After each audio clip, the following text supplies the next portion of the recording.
성도 여러분 다 평안하셨습니까? 하나님의 은혜 가운데 매일매일 신실하게 살고 계시리라 믿습니다. 지금 우리가 살고 있는 이 시점은 매우 아주 절실하고 심각한 타임입니다.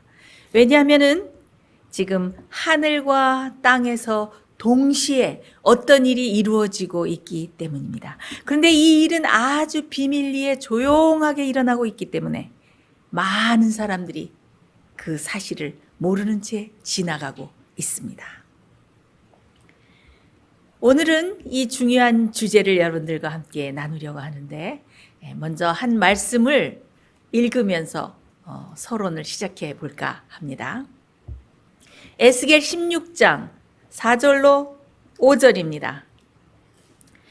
너의 난 것을 말하건대 내가 날 때에 내 배꼽줄을 자르지 아니하였고 너를 물로 씻어 정결케 하지 아니하였고 내게 소금을 뿌리지 아니하였고 너를 강보로 싸지도 아니하였나니 너를 돌아보아 이 중에 한 가지라도 내게 행하여 너를 긍휼히 여긴 자가 없었으므로 내가 나던 날에 내 몸이 꺼림바되어 내가 들에 버리웠었느니라. 여기 갓 태어난 아기가 나오는데 이 아기가 어떻게 되어 있습니까? 들판에 버려져 있어요. 버려져 있습니다. 근데 아무도 이 아기를 돌보지 않습니다. 이게 웬일입니까? 이렇게 아기가 버려져 있다니. 당시 아기를 들판에 버리는 습관은 매우 흔히 있던 이교의 풍습 중에 하나였습니다. 이 아기는 왜 버려졌을까요? 이 아기는 원하지 않는 아기, unwanted baby라고 그러죠. 원하지 않는 아기. 난잡한 우상 숭배와 또 죄악의 결과로 태어난 가치 없고 정말 쓸데없는 그런 아기가 태어난 것이기 때문에 버려진 것입니다. 이 버려진 아기는 얼마나 비참한 상태에 있는지 아무도 탯줄을 잘라주지 않았고 그 다음에 어떻게 해요? 물로 씻어주지도 않았고 소금을 뿌려주지도 않았습니다. 고대의 관습에 의하면은 아기가 태어나면 물로 잘 씻고 소금으로 막 문질렀다 그래요. 그러면 소독도 되고 또 피부도 단단해지고 모든 세균으로부터 면역력이 생기기 때문에 그렇게 소금으로 문질러 주었다고 합니다. 그런데 아무도 이 아기를 물로 씻어주지도 않고 탯줄을 잘라주지도 않고 소금으로 문질러주지도 않았어요. 그 다음에 심지어는 어떻게 강보에 싸주지도 않았습니다. 옛날에 그 고대의 이스라엘의 그 강보는 얇고 아주 긴 하얀 천이었는데 이 임신한 그 예비 엄마들은 태교를 하면서 거기다가 아기의 이름을 수를 놓거나 또 아기를 축복하는 그런 글귀들을 수를 놓거나 이렇게 직접 이렇게 그 강보에다가 수 놓으면서 그 강보를 마련했다고 합니다. 그래서 이 강보에 아기가 쌓였다는 것은 그 아기가 아주 사랑받고 축복받은 존재였다는 것을 증거하는 반면에 강보에 쌓이지 않았다는 것은 이 아이의 그 출생을 아무도 축하해 주지 않고 이 아이를 긍휼히 여긴 자가 없었다는 그런 의미입니다. 여러분, 이 아기가 상징적으로 누구일까요? 당시 에스겔 선지자 당시에 이스라엘 백성이기도 하지만은 그러나 바로 이 아기는 그리고 이 아기의 상태는 바로 죄 가운데 버려져 죽게 되었던 우리들 자신입니다. 바로 저 자신이고 여러분의 자신입니다. 그리고 이렇게 죄 가운데 비참하게 버려져 있는 이 상태는 바로 우리가 죄악 가운데 빠져서 아무 소망 없이 속절없이 죽어가는 우리의 상태를 여기에 잘 묘사한 것입니다. 얼마나 적나라하게 우리의 상태가 잘 묘사되어 있습니까? 이 아기를 그냥 이렇게 버려두면 어떻게 되겠습니까? 이 아기는 죽어버리고 말 것입니다. 그런데 그때 이렇게 들에 버려지고 아무도 돌보지 않는 이 갓난아기를 지켜보고 있는 한 분이 있었습니다. 그 분이 누굽니까? 네, 바로 하나님이셨습니다. 하나님께서 지나가시다가 보기 흉하고 아주 불쌍한 한 물체를 발견하셨습니다. 이 더럽고 불결한 이 물체를 볼 때 아주 그 모습이 볼상사나웠지만은 하나님께서는 불쌍히 여겨서 그 아기의 생명을 구하고 살리십니다. 예. 그 말씀이 그 다음 절에 이렇게 나와 있습니다. 에스겔 16장 6절. 내가 내 곁으로 지나갈 때에 내가 피투성이가 되어 발짓하는 것을 보고 내게 이르기를 너는 피투성이라도 살라. 다시 이르기를 너는 피투성이라도 살라 하고. 저는 이 구절을 읽을 때 얼마나 가슴이 뭉클해지는지, 얼마나 우리의 가슴을 뭉클하게 하고 감격스럽게 하는 표현입니까? 죄 가운데서 우리가 죽어가고 속절없이 죽어가던 가련한 우리를 살리시기 위해서 하나님이 우리 곁에 다가오셔서 우리를 살라고 말씀하시는 것입니다. 근데 쭉 이어지는 말씀을 보면은 다음 절에는 그 아기가 살아나서 성장을 했는데 오히려 벌거벗은 적신이었더라. 이 아이가 벌거벗었어요. 아무 옷을 입지 않았다고 그렇게 나옵니다. 그래서 하나님께서 어떤 일을 하십니까? 하나님께서 놀라운 일을 행하십니다. 에스겔 16장 8절, 에스겔 16장 8절에 이렇게 나옵니다. 내가 내 곁으로 지나며 보니 내 때가 사랑스러운 때라.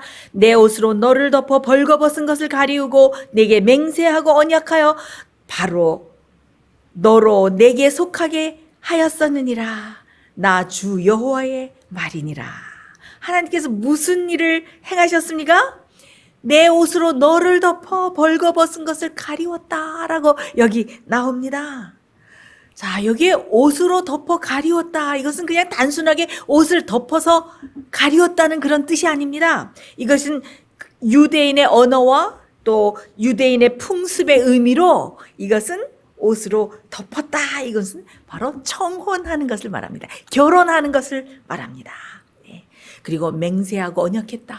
이렇게 하는 것은 결혼 맹세를 하고 서로 청혼하기로 약속을 하고 결혼 서약을 하는 것을 말합니다. 여러분 룻기서, 여러분이 잘 아시는 룻기서에 보면 어떤 말이 나옵니까?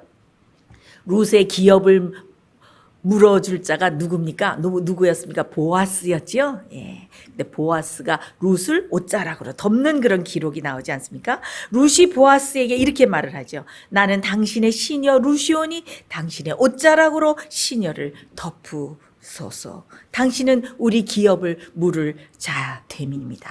라고 이렇게 말을 했습니다.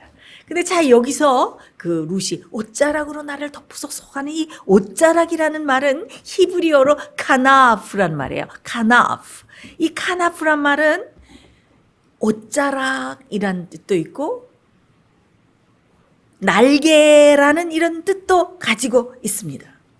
그래서 이것은 하나님이 그분의 옷자락, 어떤 옷자락입니까? 의의 옷으로 덮어주시는 의미도 가지고 있고 또 우리가 하나님의 날개 아래 함께 들어가서 주님과 함께 거한다. 주님과 언약 관계와 결혼 관계에 들어가서 함께 지낸다. 이런 의미를 가리키고 있습니다. 하나님께서 우리와 언약을 맺으시고 결혼 서약을 맺으시고 우리와 결혼하시는 것입니다. 우리에게 청혼하시는 것입니다. 우리와 혼인하시는 것입니다.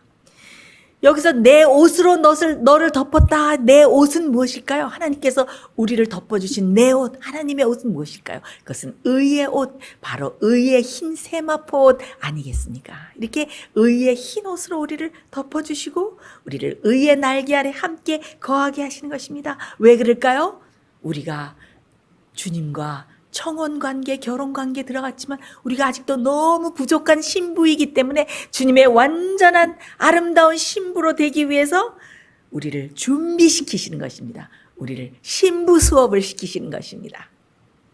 그렇게 되기 위해서 아름다운 신부가 되게 하시기 위해서 일을 하시는 것입니다. 그 일을 어떻게 하십니까? 그 다음 절에 아주 놀라운 귀중한 말씀이 이렇게 나옵니다. 에스겔 16장 9절로 10절. 내가 물로 너를 씻겨서 내 피를 없이 하며 내게 기름을 바르고 수놓은 옷을 입히고 물돼지 가죽신을 신기고 가는 배로 띄우고 명주로 덧입히고. 자, 여기 흰 옷으로 우리를 덮어주셨는데 아직도 우리가 너무 부족하기 때문에 우리를 위해서 역사를 하십니다. 어떻게 역사를 하십니까? 물로 씻기시고 그 다음에 무엇을 발라주십니까? 기름을 발라주십니다. 여기서 우리를 씻기시고 기름을 바르고, 이 씻김과 기름을 바르고 이런 것은 구약에서 결혼을 위한 준비의 일부였던 것을 우리가 알 수 있습니다. 그래서 성경 역사에 보면 유대인들이 결혼을 하기 위해서 씻고 기름을 바르고 향유를 바르고 막 이런 것들이 많이 나오는 것을 우리가 알 수가 있습니다. 자, 우리가 이것만 봐도 우리가 어떻게 구원을 얻는지 여러분 아시겠죠? 네. 하나님께서 우리를 은혜로, 그냥 의로 덮어주시는 것뿐이 아니고 어떻게 해요? 의의 옷으로 덮어주시는 것이 다가 아닙니다. 겉만 깨끗하고 속이 더러우면 안 되니까 하나님께서 더러운 것을 의롭고 깨끗하고 해주시면은 어떻게 하시는 분입니까? 거짓말 하시는 하나님이 되시는 것입니다. 거짓말을 결코 할 수 없으신 하나님께서는 어떻게 하십니까? 겉만 의롭게 덮어주시는 것이 아니라 그 속도 깨끗하고 의롭게 만들어 주시는 것입니다. 그래서 어떻게 합니까? 의의 흰 옷으로 우리를 덮으시고 그 다음에 그 속에서 어떻게 하십니까? 물로 우리를 씻으시는 것입니다. 물로 씻으시는 것입니다. 자, 성령의 물로 씻으시고 말씀으로 씻으시고, 네. 우리가 씻음을 받는다는 것은 또 성경에서 어떤 의미가 있습니까? 말씀으로 씻어서 깨끗하게 함을 받는다는 그런 말씀이 있지 않습니까? 그래서 말씀으로 깨끗하게 되는 경험을 가리킵니다. 우리가 매일매일 말씀으로 우리를 씻을 때, 우리가 하루아침에 일어나서 주님의 말씀을 충분히 읽고 말씀으로 충만하게 하루를 시작되면 어떻게 합니까? 죄악이 우리를 건드리지 못합니다. 죄악적인 유혹과 생각이 들어올지라도 우리가 말씀으로 싸워서 이길 수 있는 힘을 얻을 수가 있는 것입니다. 그래서 말씀 우리를 매일매일 정결하게 합니다. 그래서 우리는 말씀으로 깨끗해지는 경험을 해야 됩니다. 그 다음에 어떻게 여기 말했습니까? 기름으로 바르셨다. 근데 이 기름으로 바르셨다는 이 말씀을 영어 성경에 보면은 anoint라고 되어 있어요. anoint. 이것은 뭐예요? 기름을 부어서 안수하다. 여러분, 누구에게 기름을 부어서 안수합니까? 옛날에 왕이나 선지자나 제사장에게 기름을 부어서 안수하지 않았습니까? 그러니까 여기는 기름을 그냥 바르셨다는 것이 아니라 기름을 부어서 안수하신 것입니다. 어떻게? 주님의 거룩한 특별한 존재가 되기 위해서, 주님을 위해서 섬기고 구별된 사역자나 또 거룩한 제사장으로 구별되게 하시기 위해서 기름을 부어서 안수하시는 것입니다. 얼마나 귀중한 의미가 여기 들어있습니까? 그렇죠? 우리를 의의 흰옷으로 덮으시고 그 속에서 우리를 깨끗하게 씻으시고 그 다음에 기름으로 부어서 우리를 성별하시는 것입니다. 사도 베드로는 무엇이라고 이 얘기했습니까? 오직 너희는 택하신 족속이요 왕 같은 제사장들이라고 우리에게 말씀하시지 않았습니까? 거룩한 나라라고. 우리에게 기름을 부어서 성별하시고 구별하시고 우리를 안수하시고 우리를 거룩한 주의 제사장으로 삼으시는 것입니다. 그래서 우리를 어린 양의 아름다운 신부로 만드시는 동시에 우리를 거룩하고 온전한 구별된 거룩한 제사장으로 만드시는 것입니다. 참 감사하고 놀라운 일 아닙니까? 여기에는 이렇게 영적으로 이런 깊은 의미가 들어 있습니다. 여러분은 매일 주님의 신부가 되기 위해서 준비되고 있습니까? 주님으로부터 신부 수업을 잘 받고 계십니까? 주님의 은혜로 의의 옷자락으로 덮어주실 때 그 속에 들어가서 성령의 물로 씻음을 받고 말씀으로 씻음을 받고 기름 부음을 받고 주님의 거룩한 백성으로 주님의 거룩한 제사장으로 아름다운 신부로 매일매일 준비되고 계십니까? 바로 이 말씀이 바로 이렇게 이런 영적으로 우리에게 귀중한 의미를 깊은 의미를 주고 있는 것입니다. 또 그와 더불어서 주님께서는 무슨 일을 하시는가? 우리를 영적으로 완전히 회복시키십니다. 완전히 치유시키십니다. 과거의 죄악의 흔적으로부터 트라우마로부터 슬픔으로부터 죄의 상처로부터 우리를 완전히 치유하십니다. 그게 어디에 나오는지 아십니까? 말라기 4장 2절에 나옵니다. 말라기 4장 2절. 내 이름을 경외하는 너희에게는 의로운 해가 떠올라서 치료하는 광선을 바라리니 너희가 나가서 외양간에서 나온 송아지같이 뛰리라. 자, 이 말씀의 말입니다. 참 신기한 것은 여기 치료하는 광선이라고 나오죠. 많은 사람들이 이 치료하는 광선이 손바닥에서 치료하는 광선이 나와서 질병이 치료되고 육체의 질병이 치료된다 이렇게 나오죠. 근데 이 치료하는 광선이 여기 치료하는 광선의 이 히브리 말이 여기에 뭐라고 쓰였냐면은 카나프가 같이 쓰였어요. 옷자락이라는 똑같은 날개라고, 날개, 옷자락, 카나프, 이 똑같은 단어가 여기 쓰인 것입니다. 그래서 영어로 보면 The Son of Righteousness will rise with healing in its wings. 그 날개, 나를 경외하는 너희에게는 의로운 해가 치료하는 날개로 떠오를 것이다. 그래서 여기 치료하는 옷자락, 의의 옷자락, 그 다음에 치료하는 날개, 이게 똑같은 단어로 쓰인 것을 알 수가 있습니다. 이것이 무슨 뜻입니까? 바로 주님께서 우리를 의의 날개로 덮으시고 우리의 육체의 질병뿐만 아니라 우리를 영적으로 성장시키시고 우리를 영적으로 완전함에 이르게 하시기 위해서 우리를 다 치유하시는 것입니다. 무엇으로? 성령의 능력으로, 주님의 보혈의 능력으로 우리를 이렇게 치료하고 계시는 것입니다. 그래서 우리가 이렇게 치료의 광선, 의의 태양의 치료의 광선이 그 날개로 떠오를 때는 우리가 어떻게 되는 것입니까? 죄의 세력으로부터, 마귀의 세력으로부터, 다가오는 유혹과 시험으로부터, 또 죄로부터 이기고 승리할 수 있는 영적으로 강건한 사람이 되도록 하나님께서 만드시는 것입니다. 얼마나 놀랍습니까? 주님의 은혜가 얼마나 놀랍습니까? 이런 은혜를 매일매일 내려주시면서 우리를 하나님의 신부로 만드신다는 것입니다. 그런데 에스겔이 여기 16장 10절로 다시 돌아가 보면 말입니다.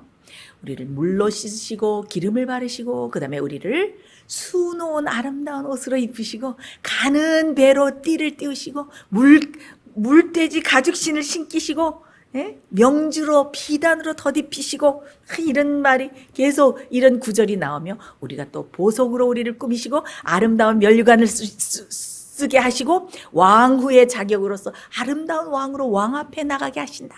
그런 말씀이 계속되는 것을 이 에스겔 16장을 보면 알 수가 있습니다. 여기 수놓은 옷이라는 것은 옛날에 왕실에서 귀한 사람들이 왕후나 왕족이나 귀족들이 입던 아름다운 옷을 말합니다. 수놓은 옷. 그래서 이것은 영적으로 우리의 성품이 아름다워지고 정말 성령의 열매가 주렁주렁 맺혀서 예수님의 아름다운 성품을 나타내는 그런 의의 옷을, 아름다운 수놓은 옷을 입은 것을 말하지 않는가 하고 제가 또 생각을 해봤는데, 그런데 저는 이 10절을 보면서 마음속에 떠오른 한 가지 생각이 있었습니다. 저희 마음속에 딱 연상되는 어떤 장면이 있었습니다. 여러분, 제가 이 단어를 나열할 때 여러분들도 혹시 마음속에 또 머릿속에 연상되는 것이 있나 한번 여러분 생각해 보십시오. 아름답게 수놓은 것, 그 다음에 fine linen, 고운 하얀 배실, 배, 또 하얀 린넨, 그 다음에 물개 가죽, 비단. 여러분, 어떤 것이 생각나십니까? 네? 어떤 것이 생각나십니까?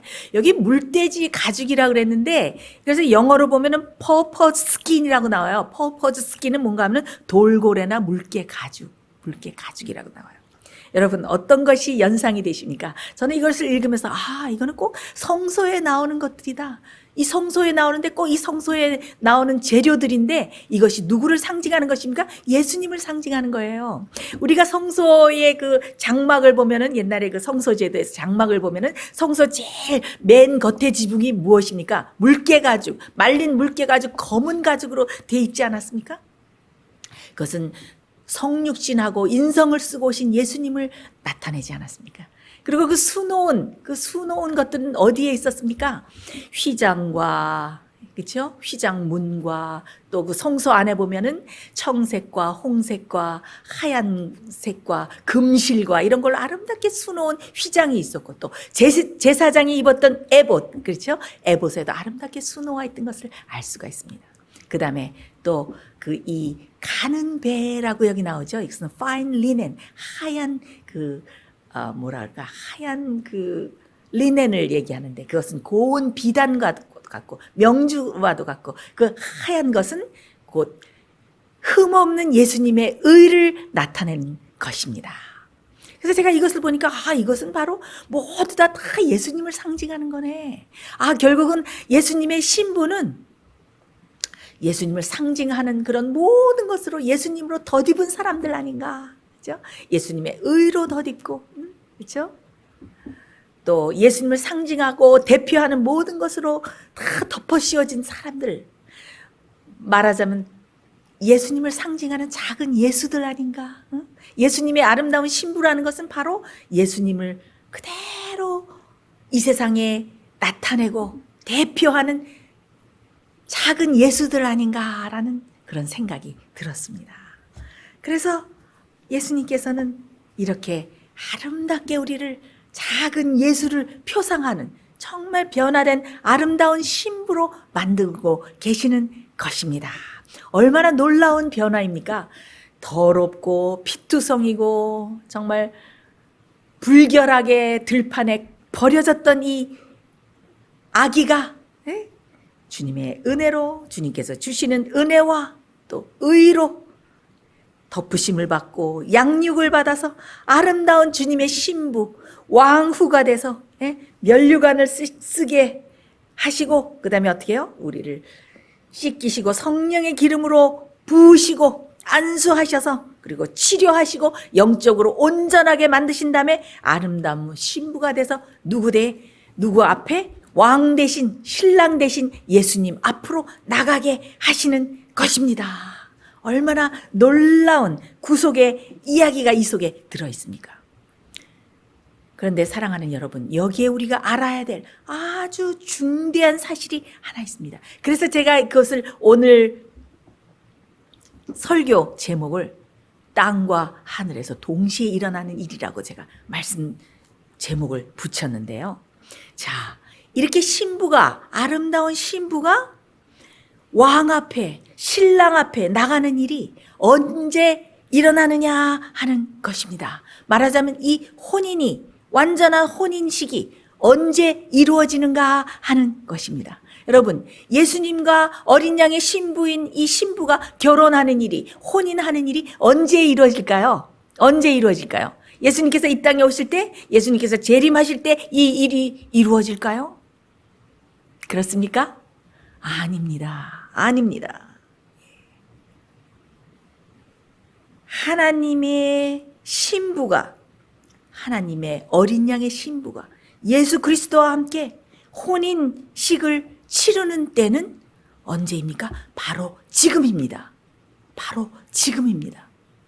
그러면 예수님께서 오셔서 우리를 하늘에 데려가셔서 하시는 것은 무엇입니까? 그것은 바로 피로연, 혼인잔치, 피로연은 결혼식이 다 끝난 다음에 다 먹고 마시고 잔치국수도 먹고 그러면서 그 맛있는 음식을 먹지 않습니까? 피로연을 베풀고. 그러니까 예수님께서 이 재림하실 때 우리를 데리고 가셔서 하늘에서 열리는 것은 혼인잔치, 피로연입니다. 그럼 지금 피로연 전에 혼인식은 언제 열리는 것입니까? 여러분, 바로 지금 이 순간에, 바로 지금 현재 이 혼인식이 이루어지고 있습니다. 지금 어린 양 되신 예수님께서 그분의 신부들과 혼인 예식을 치르고 있습니다. 지금 이 혼인식은 거행되고 있습니다. 지금 이 혼인식은 진행되고 있습니다. 결혼식이 이미 거행되고 있습니다. 자, 그러면 어디서 어떻게 이 결혼식이, 혼인식이 이루어지고 있을까요? 자, 우리 영감의 글에서 한번 이것을 찾아볼까요? Great Controversy, 마지막 대쟁투 427페이지에 이런 말씀이 있습니다.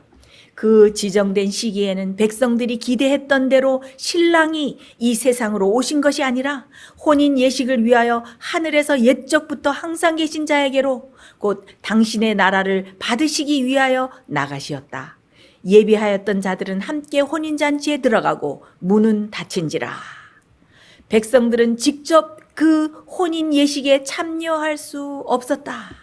왜냐하면 그들은 세상에 살고 있는 반면에 그 혼인은 하늘에서 행해졌기 때문이었다. 여러분, 지금 문장이 화면에 뜨시는 걸 보고 우리 다시 한번 읽어볼까요? 그 마지막, 백성들은 직접 그 혼인 예식에 참여할 수 없었다. 왜냐하면 그들은 세상에 살고 있는 반면에 그 혼인은 하늘에서 행해졌기 때문이었다. 아, 여러분, 이게 무슨 말씀입니까? 어디서 그 혼인이 이루어졌다고요? 하늘에서 그 혼인은 이루어졌는데 사람들은 그 혼인잔치에 참석할 수 없었는데, 왜냐하면 사람들은 이 땅에 살고 있었기 때문이다 라고 나옵니다. 이게 무슨 말씀일까요? 그 지정된 시기에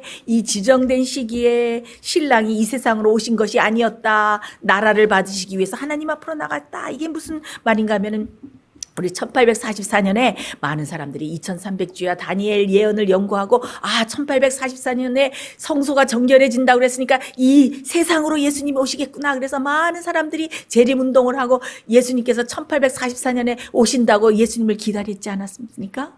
근데 예수님은 이 땅에 오시는 것이 아니라 어디로 가셨습니까? 성소를 정결하게 하시러 성소에 있는 모든 죄의 기록들을 다 정결케 하시기 위해서 어디로 가셨습니까? 하늘 지성소로 들어가셨습니다. 이 땅으로 오시는 것이 아니라 바로 하늘 지성소로 들어가신 것을 여러분 잘 알고 계시지 않습니까? 예. 성소에 상정되어 있는 모든 죄를 정결케 하시기 위해서 지성소로 들어가실 것입니다. 그 지정된 때를 가리킨 것입니다. 그때 예수님이 혼인 예식을 위하여 그리고 그 나라를 받으시기 위하여 옛적부터 항상 계신 하나님 앞으로 나가신 것입니다. 그때 혼인 예식이 행해지는데 이 땅에 살고 있는 하나님의 백성들은 거기에 참석할 수 없었다고 했어요. 직접 참석할 수 없었다. 왜? 그 혼인 예식은 하늘에서 이루어지는 것이었기 때문에. 그러면 이 땅의 백성들은 어떻게 해야 그 예식에 참여할 수 있는 것이었습니까? 네, 믿음으로 주님을 따라서 함께 지성소로 들어감으로써 그 혼인잔치에, 혼인식에 참여할 수 있는 것입니다. 자, 우리 또 다른 영감의 글을 하나 읽어보겠는데요. 여러분의 이해를 돕기 위해서 제가 좀 길지만은 그 맥락을 이해하시라고 제가 좀 길지만은 문장을 다 읽겠습니다. Early Writing이라는 책이 있습니다. 279, 280페이지에 이렇게 나와 있습니다. 그는 그의 손을 치켜들고 다 이루었다 하고 큰 소리로 부르짖었다. 그리고 예수께서 불의한 자는 그대로 불의를 행하고 더러운 자는 그대로 더럽고 의로운 자는 그대로 의를 행하고 거룩한 자는 그대로 거룩하게 하라고 엄숙하게 선포하실 때 모든 천사들은 그들의 면류관을 벗어던졌다. 모든 사람들의 운명이 생사간에 결정되었다. 예수께서 성소에서 봉사하고 계시는 동안 죽은 의인들과 살아있는 의인들에 대하여 심판이 행하여졌다. 그리스도께서는 그분의 백성들을 위하여 대속하시고 그들의 죄를 도말하심으로 인하여 그의 왕국을 받으셨다. 그리고 왕국에 살 거민들이 결정되었다. 어린 양의 혼인이 이루어졌다. 여기 뭐라고 되어 있습니까? 그 왕국의 새 예루살렘에 살 거민들이 결정되었다. 언제 동안? 예수님이 지성소에서 우리의 죄를 중보하고 계시는 동안. 그 다음에 뭐예요? 어린 양의 혼인이 이루어졌다. 예? Marriage consume은 다 이루어지고 법적으로 다 이루어진 것을 얘기해요. marriage가 다 이 결혼이 이루어진 거예요. 자, 이것을 보면 여러분은 확실히 아실 수 있지 않습니까? 이 혼인이 언제, 어디서, 어떻게 이루어지는지 확실히 여기 나와 있지 않습니까? 여러분, 언제 이 혼인이 이루어집니까? 바로 지금 현재 이 순간에 주님께서 우리의 죄를 중보하시고 도말하시는 이때에 혼인이 진행되고 있습니다. 어디서? 하늘 지성소에서. 누가 그 혼인식에 참여합니까? 누가 그 혼인식에 참여하게 됩니까? 믿음으로 예수님을 따라서 하늘 지성소로 들어간 사람들이 참여하게 됩니다. 어떻게 참여하는 것입니까? 지금 예수님께서는 하늘 지성소에서 우리의 죄를 중보하고 계시지 않습니까? 우리 얼리 라이딩 48페이지 보면 예수님께서는 지금 우리 지성소에서 우리의 희생을 받으시고 우리의 기도와 잘못과 죄에 대한 고백과 이런 것을 다 받고 계신다고 그랬어요. 그래서 예수님께서 성소를 나오시기 전에 모든 죄를 도말하실 거라 그랬습니다. 이스라엘의 죄를 도말하고 용서하실 하실 것이라 그랬습니다. 지금 예수님께서는 우리의 죄의 기록들을 정결케 하시고 도말하시는 일을 하고 있습니다. 죄의 도말이 언제 됩니까? 제가 지금 시간이 없어서 읽지는 않겠지만 우리가 대쟁투에 보면은 언제 우리가 우리의 죄가 다 기록이 도말되고 우리가 완전히 용서를 받는가? 우리가 지금은 기도할 때 용서받았다라고 우리의 이름 밑에 써놓지만은 진짜로 용서를 받고 죄가 도말이 되는 것은 우리가 주님의 계명에 맞추어서 주님의 뜻에 맞추어서 우리의 성품이 완전히 조화되는 것이 드러날 때, 우리가 아름다운 주님의 신부로 그 성품으로 온전히 준비된 것이 드러날 때 우리의 죄가 도말된다고 나왔습니다. 그래서 지금 예수님께서는 우리의 죄의 기록들을 정결케 하시고 도말하시는 역사를 하고 계십니다. 그렇게 함으로써 하늘 성소가 정결하게 되는 것입니다. 그래서 이 혼인은 예수님의 이 정결 사업에 믿음으로 함께 참여함으로써 이 혼인이 거행되는 것입니다. 여러분 아시겠습니까? 주님께서 우리의 죄를 다 받으시고 고백을 받으셔서 우리의 마음을 정결케 하실 때에, 그럴 때에 우리도 믿음으로 주님을 따라서 지성소에 들어가서 모든 죄를 고백하고 회개하고 용서를 받고 통회하고 이러면서 우리의 죄가 정결케 되는 것입니다. 그때의 이 일이 곧 무엇입니까? 이게 바로 어린 양과 혼인하는 것입니다. 어린 양과 어린 양의 신부가 혼인하는 것입니다. 여러분 잘 아십시오. 이 일은 지금 어디서 이루어지고 있습니까? 하늘 지성소에서 이루어지고 있습니다. 그리고 또 이 일은 어디에 이루어지고 있습니까? 우리의 마음 속에서, 우리의 영혼 속에서 이루어지고 있습니다. 그래서 여러분들께 말씀드리지만은 이 혼인식은 바로 하늘과 땅에서, 하늘 지성소와 우리 마음 속에서 어떻게 동시에 이루어지고 있는 일입니다. 동시에 지금 혼인식이 거행되고 있는 것입니다. 많은 사람들이 이 사실을 모른 채 세상에 휩쓸려서 아무도 상관하지 않고 아무 것에도 상관하지 않고 부주의하고 믿음으로 자기 자신을 살피지도 않고 죄의 고백을 드리지도 않고 회개하지도 않고 자기 성품에 정말 흠이 있는지 살펴서 주의 은혜를 받아서 씻음을 받고 기름을 바르고 성령의 역사에 참여해서 정결케 하심을 받고 이렇게 살아야 되는데 그렇게 하지 않고 부주의한 가운데 예수님을 따라서 성소로 지성소로 들어가지 않고 그냥 아무 관심 없이 살고 있는 것입니다. 그런 사람들은 주님과 어린 양의 혼인식이 끝날 때까지 아무것도 모른 채 시간이 다 지나가고 은혜의 시간이 다 지나가게 되는 것입니다. 지금까지 공부한 것이 이것입니다. 제가 이 사실을 말씀드리기 위해서 지금까지 에스겔 16장에 있는 이야기들을 말씀드린 것입니다. 죄 가운데 버려진 우리를 살리시고 또 우리에게 의의 옷을 입히시고 그 다음에 완전한 주의 신부로 만들기 위해서 어떻게 하십니까? 그 속에서 우리를 씻으시고 기름 부음을 받게 하시고 정말 의로운 사람으로 그렇게 우리를 만들어주시는 것입니다. 지금은 어떤 시기입니까? 은혜의 시간입니다. 주님의 의로 우리를 다 덮어주시는 것입니다. 그럴 때 우리는 어떻게 됩니까? 주님의 의의 흰 옷자락 밑으로 들어가서 어떻게 성령의 역사 속에 들어가서 우리의 성품과 마음이 어린 양 예수님의 성품을 닮아야 할 때입니다. 죄의 유혹과 생각과 모든 죄의 힘과 사망의 권세를 이기고 승리하고 시험을 이기고 예수님이 승리하신 것처럼 그렇게 살아야 될 때입니다. 그런 경험을 해야 됩니다. 그 다음에 또 무슨 경험을 해야 됩니까? 우리의 앞니마가 정결하고 늘 성령을 따라서 행하고 사단의 음성을 듣지 않고 주님께 굴복하고 성령의 음성에 굴복하고 우리의 의지를 바침으로써 우리의 전두엽이 우리의 머리가 깨끗해져서 어떤 준비를 해야 됩니까? 하나님의 인을 받기에 적합한 사람으로 지금 준비되어야 할 때입니다. 지금 하늘 지성소에서 주님께서 우리의 죄를 중보하시고 정결케 하고 계시는 동안 우리도 주님께서 하시는 이 정결 사업에 우리도 참여해야 하는 것입니다. 예수님께서 어떻게 하십니까? 우리를 아름다운 신부로 만드신 다음에 타락하지 않은 우주 거민들과 또 거룩한 천사들이 사는 그 거룩한 사회에 우리를 어떻게 소개하실 것인데, 우리가 그 아름다운 하늘에 가서 살아야 되는데, 우리가 모난 성품으로 하늘에 적합하지 않는 성품으로 있으면 우리가 어떻게 하늘에 가서 그런 거룩한 사람들과 거룩한 천사들과 성도들과 하나님 아버지와 예수님과 함께 살겠습니까? 이 은혜의 시간 동안 우리가 준비해야 되지 않겠습니까? 지금 우리가 사는 이 시기는 매우 심각한 시기입니다. 곧 어떤 일이 일어나는 줄 아십니까? 우리를 덮어줬던 의의 은혜 시간이 다 걷어지고, 우리를 덮어섰던 의의 옷자락이 다 걷어질 때가 곧 올 것입니다. 그러면 주님께서 은혜의 의로 덮어주실 때 정말 그 속에서 정말 누가 진짜 신부로 준비되고 있었는지, 아니면 겉으로 믿는 신용만 했지 아무것도 준비되지 않은 가짜 신부인지, 누가 진짜 신부인지 누가 가짜 신부인지 온전히 드러날 때가 곧 옵니다. 누가 성령의 역사로 속마음까지 의로운 사람이 되었는지, 누가 겉으로 의로운 척만 했지 정말 전혀 변화되지 않은 사람인지 드러날 때가 곧 옵니다.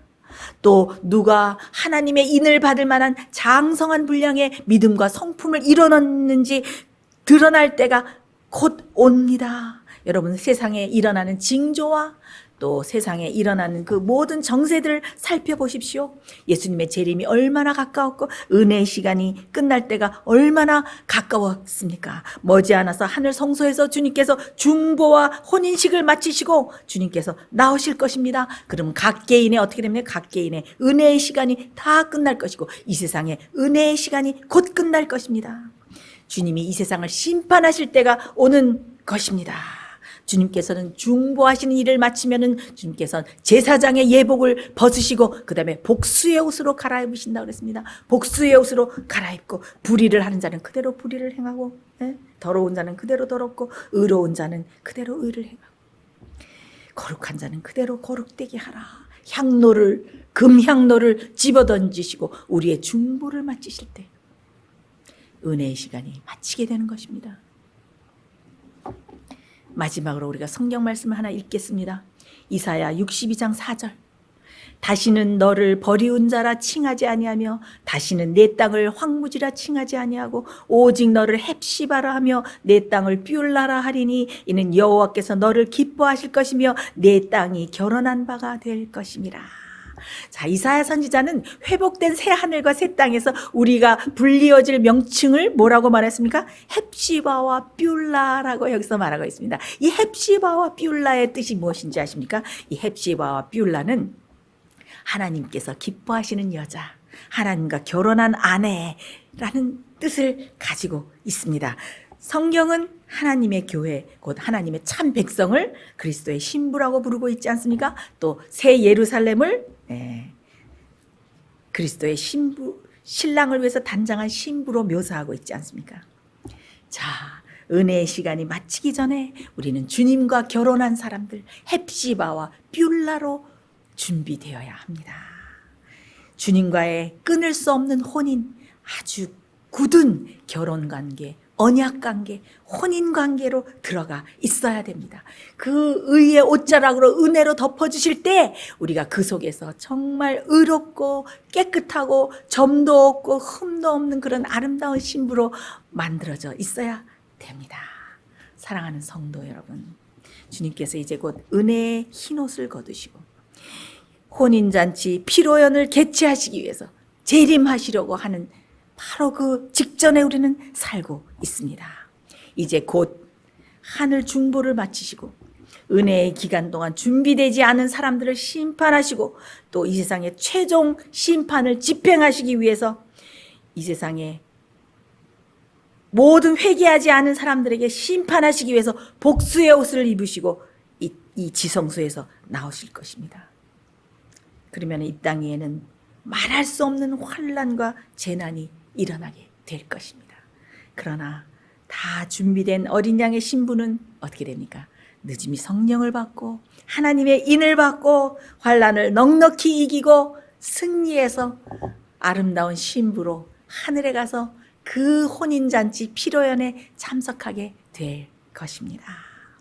지금 우리는 주님께서 은혜의 옷자락을 거두실 은혜의 시간이 바로 끝날 바로 직전에 우리는 살고 있습니다. 우리의 영혼을 정결하게 하심을 받고 죄와 분리되고 죄를 승리하고 이기는 생애를 살아야 될 때입니다. 은혜의 시간이 다 끝날 때 우리는 무엇으로 발견돼야 됩니까? 헵시바, 뷸라로 우리는 발견되어야 합니다. 지금 우리에게 짧은 은혜의 시간이 주어져 있습니다. 여러분 매일매일 주님과의 혼인관계를 돈독히 하시고 주님의 의에 덮어주신 옷자락 밑에서 성령의 씻음을 받고 성령의 기름 부음을 받고 온전하고 아름다운 주님의 어린 양의 신부로 준비되시기를 제가 간절히 바랍니다. 우리 다 같이 기도하겠습니다. 하늘에 계신 하나님 아버지, 아직도 우리에게 은혜의 시간을 주시고 우리를 물로 씻으시고 정결케 하시고 성령의 기름을 부으시며 우리를 아름다운 신부로 준비할 수 있도록 은혜를 주시니 진심으로 감사드리옵나이다. 주여, 곧 은혜의 시간이 끝나고 주님의 은혜의 옷자락이 걷어질 때 우리가 주님의 아름다운 신부, 온전한 성품으로 준비된 아름다운 신부로 발견되기를 원하오니 오늘도 우리에게 성령의 은혜를 충만히 내려주시고 주님의 신부가 되기에 부족함 없는 거룩한 성도들로 만들어 주시옵소서. 주님의 은혜를 감사드리오며 예수님 이름으로 간절히 기도드렸습니다. 아멘.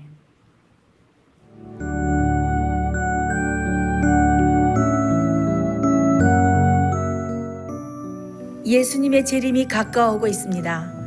지금은 영원한 하늘을 위해 준비해야 될 때입니다. 머지않아 우리의 재물은 아무 쓸모없는 것이 되고 말 것입니다. 하나님께 은혜를 받으셨다면 받으신 축복을 생애빛 복음 사업을 위해서 나누지 않으시렵니까? 헌신하시는 성도님들의 손길에 하나님께서 후히 갚아주실 것입니다. 후원해 주시는 모든 성도님들께 감사드립니다.